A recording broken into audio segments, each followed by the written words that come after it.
রব্বুকুমুল আলা, আমি সবচেয়ে বড় রব।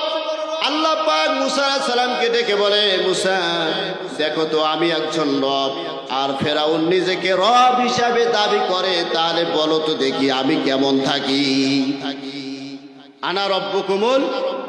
এখন যদি বাংলাদেশের মুসলমানেরা আমরা যদি আল্লাহকে প্রশ্ন করি, রব্বুল আলামিন তুমি কেমন আছো, আর বাংলাদেশের মুসলমানদের প্রশ্নের জবাবে যদি আল্লাহ পাক বলে, বান্দারে আমি কেমন আছি যদি তোমরা জানতে চাও, বাংলাদেশের সংবিধানের দিকে তাকাও। কথা বলেন ঠিক না বেঠিক?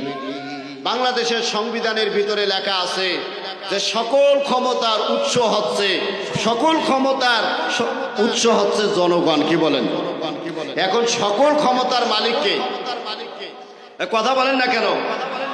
সকল ক্ষমতার মালিককে আল্লাহ পাক। আমার ভাইয়েরা, বাংলাদেশের বর্তমানে বিপ্লবী সরকার, আমরা ডক্টর ইউনূস স্যারকে বলি, বাংলাদেশের আগামীর সংবিধান হবে কোরআনের সংবিধান।